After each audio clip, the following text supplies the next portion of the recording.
Welcome to my YouTube channel എന്റെ വഴികൾ. ഏവർക്കും എന്റെ വഴികളിലേക്ക് സ്വാഗതം. മാസങ്ങൾക്ക് മുമ്പ് ഗസയിൽ ബലിപെരുന്നാൾ പോലൊരു സുദിനം. ഗസയിൽ ഫലസ്തീൻ ജനത തക്ബീർ മുഴക്കിയും ആർത്തു വിളിച്ചും വെടിനിർത്തൽ കരാറിന് സ്വാഗതം ചെയ്തു. തെരുവുകളിൽ അപാലവൃദ്ധം ജനങ്ങൾ ദൈവത്തെ സ്തുതിച്ച് തക്ബീർ മുഴക്കി. ആനന്ദ നൃത്തത്തിൽ ആരാടിത്തിമിർത്ത ഫലസ്തീനികൾ 1.5 വർഷത്തെ ഇസ്രായേൽ അധിനിവേശത്തിൽ നിന്നും മോചിതരായതിന്റെ ആഹ്ലാദം പങ്കുവച്ചു. ഇസ്രായേൽ തീർത്തും ഉന്മൂലനം ചെയ്യുമെന്ന് പറഞ്ഞ ഹമാസിന്റെ പോരാളികൾ അവരുടെ സൈനിക വേഷത്തിൽ തന്നെ ഗസൻ തെരുവുകളിൽ നിറഞ്ഞു. 47,000-ലധികം വരുന്ന ഫലസ്തീനികളെ കൊന്നുതള്ളി എന്നതിലപ്പുറം ഹമാസിന്റെ ശക്തി ഇല്ലാതാക്കാൻ കഴിഞ്ഞില്ല എന്നത് തീർത്തും ബോധിപ്പിക്കുന്ന നിലയിലായിരുന്നു ഹമാസിന്റെ പോരാളികളുടെ ഗസൻ തെരുവുകളുടെ പ്രകടനം. ഹമാസിന്റെ നേതാക്കന്മാരുടെ മുന്നിൽ വെടിനിർത്തൽ കരാർ ഒപ്പുവെച്ചതിലൂടെ ഇസ്രായേൽ കാണിച്ച എല്ലാ വമ്പും നീർക്കുമിളകളായി മാറുകയായിരുന്നു. ഹമാസിന്റെ ഉന്മൂലനം മാത്രമേ യുദ്ധവിരാമത്തിന് കാരണമാകൂ എന്ന് പറഞ്ഞ അതേ ഇസ്രായേൽ അതേ ഹമാസിന്റെ മുന്നിൽ ഒരു വെടിനിർത്തൽ കരാർ ഒപ്പുവെച്ചതിലൂടെ ഇതുവരെ പൊട്ടിച്ചു തീർത്ത ബോംബുകളും മിസൈലുകളുടെയും ബില്യൺ കണക്കിന് ഡോളർ വൃഥാവിലാവുകയായിരുന്നു. സ്വന്തം രാജ്യത്തിന് വേണ്ടി യുദ്ധം ചെയ്ത് കൊല്ലപ്പെട്ടാൽ അവർ സ്വർഗത്തിലാണെന്ന് വിശ്വസിക്കുന്ന ഒരു ജനതയ്ക്ക് മുമ്പിൽ ഇസ്രായേലിന്റെ വംശത്തെ കൊണ്ടോ ബോംബ് കൊണ്ടോ ഒന്നും തകർക്കാൻ കഴിയില്ലെന്നതിന്റെ ഭാവപകർച്ചയാണ് ഗസൻ തെരുവുകളിൽ കണ്ട ആഹ്ലാദ പ്രകടനം. ഗസൻ തെരുവുകളിൽ ഹമാസിന്റെ പോരാളികൾക്കൊപ്പം ആഹ്ലാദം പങ്കുവെക്കുന്ന ഒരു ഫലസ്തീനിയും ഹമാസിന്റെ പോരാളികളോട് അനിഷ്ടം കാണിക്കുന്നില്ല. ഇത്രയും ദുരിതം സഹിച്ചിട്ടും ഹമാസിനെ തള്ളിപ്പറയാൻ അവർ തയ്യാറാവുന്നില്ല. ഇനിയും ഇസ്രായേലും ലോകവും മനസ്സിലാക്കേണ്ട സത്യമുണ്ട്. ഇസ്രായേലിന്റെ യുദ്ധത്തോടെ ഓരോ ഫലസ്തീനിയും ഓരോ ഹമാസിന്റെ പോരാളിയായി മാറുകയായിരുന്നു. ഒരു സ്വതന്ത്ര ഫലസ്തീൻ നിലവിൽ വരുന്നതുവരെ ഓരോ ഫലസ്തീനിയും ഒരു ഹമാസുകാരനായിരിക്കും. ഞായറാഴ്ച രാവിലെ 8:30 വെടിനിർത്തൽ പ്രാബല്യത്തിൽ വരുമെന്ന് പറഞ്ഞിരുന്നെങ്കിലും ഹമാസ് ആദ്യമായി പുറത്തുവിടുന്ന ബന്ദികളുടെ പേരുവിവരം പുറത്തു വരാത്തതിനാൽ പിന്നീട് വെടിനിർത്തൽ കരാർ പ്രാബല്യത്തിൽ വരുന്നത് ഹമാസ് ബന്ദികളുടെ പേരുവിവരം പുറത്തുവിട്ടതിനു ശേഷം ഏകദേശം ഇന്ത്യൻ സമയം 3 മണിയോടടുത്താണ്. ഹമാസ് ഇസ്രായേൽ വെടിനിർത്തൽ കരാറിന്റെ പശ്ചാത്തലത്തിൽ ആദ്യമായി സ്വതന്ത്രരാക്കപ്പെട്ട ഇസ്രായേലി ബന്ദികൾ ഡോറൻ സ്റ്റെൻബ്രക്കർ, റൂമി കോണി, യെമിലി ഡാമിരി എന്നിവരാണ്.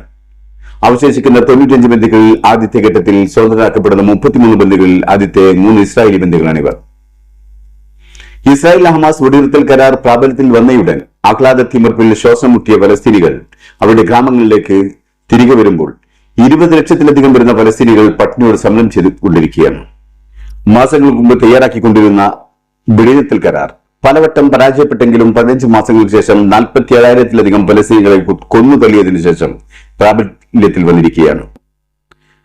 പറഞ്ഞുറച്ച സമയത്തിൽ നിന്നും ഏകദേശം 3 മണിക്കൂർ താമസിച്ചാണ് വെടിനിർത്തൽ നിലവിൽ വന്നതെങ്കിലും കരാർ പ്രകാരമുള്ള ആദ്യത്തെ 3 ഇസ്രായേലികൾ സ്വതന്ത്രമാക്കപ്പെട്ടു.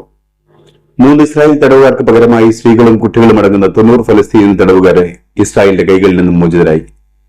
വെടിനിർത്തൽ കരാറിന്റെ ആദ്യഘട്ടമായ 42 ദിവസത്തിൽ ഏകദേശം 2000-ഓളം വരുന്ന ഫലസ്തീൻ തടവുകാരാണ് ഇസ്രായേലിന്റെ കൈകളിൽ നിന്നും മോചിതരാവാനുള്ളത്. ഗസയിലെ സൊറൈസ സ്ക്വയറിൽ വലിയ ജനാവലിക്ക് മുന്നിലാണ് 3 ഇസ്രായേലി ബന്ദികളെ കൈമാറ്റം നടന്നത്. ആയുധധാരികളായ നിരവധി ഹമാസിന്റെ പോരാളികൾ തലയിൽ പച്ചനിറത്തിലുള്ള ഹെഡ് റിബൺ കെട്ടി മുഖം മറച്ച് അവർക്കിടയിൽ നിറഞ്ഞു നിൽക്കുന്നത് കാണാമായിരുന്നു. അതേസമയം ടെൽ-അവീവിലും ആയിരക്കണക്കിന് ആളുകളാണ് ബന്ദികളുടെ കുടുംബങ്ങളെ സപ്പോർട്ട് ചെയ്തുകൊണ്ട് തടിച്ചുകൂടിയത്. യുദ്ധാനന്തരം ഇസ്രായേലക്കണക്കിന് ആളുകളായിരുന്നു ബന്ദിമോചനത്തിന് നെതന്യാഹു ഭരണകൂടത്തെ പ്രതിസന്ധിയിലാക്കാൻ തെരുവിലുണ്ടായിരുന്നത്. ആ അനുഭാവികളെല്ലാം തന്നെ ബന്ദികളിൽ സ്വീകരിക്കാനും തടിച്ചുകൂടിയിരുന്നു. വേൾഡ് ഹെൽത്ത് ഓർഗനൈസേഷനും മറ്റ് UN ഏജൻസികളും ചേർന്ന് തയ്യാറാക്കിയ പദ്ധതി പ്രകാരം 500-600 ഇടയ്ക്ക് ട്രക്കുകളാണ് സാധനങ്ങളുമായി ഗസയിലേക്ക് വരാനിരിക്കുന്നത്. ഗസയിൽ ഏകദേശം 50,000-ലധികം വരുന്ന 6 മാസത്തിനും 5 വയസ്സിനും ഇടയിലുള്ള കുഞ്ഞുങ്ങൾ പോഷകാഹാരക്കുറവ് മൂലമുള്ള അസുഖങ്ങൾക്ക് ചികിത്സ ലഭിക്കേണ്ടവരാണ്. അതേസമയം കരാറിന്റെ ക്ലിപ്തതുപോലെ 3 ഇസ്രായേലി ബന്ദികൾ അവരുടെ ഫാമിലിയുമായി കൂടിച്ചേർന്ന മണിക്കൂറുകൾക്കുള്ളിൽ 90 ഫലസ്തീൻ തടവുകാരും അവരുടെ കുടുംബങ്ങളുമായി കൂടിച്ചേർന്നു. കണ്ണീരിൽ കുതിർന്ന ആഹ്ലാദമായിരുന്നു സ്വതന്ത്രരാക്കപ്പെട്ട 90 ഫലസ്തീനികൾക്കും അവരുടെ കുടുംബങ്ങൾക്കും.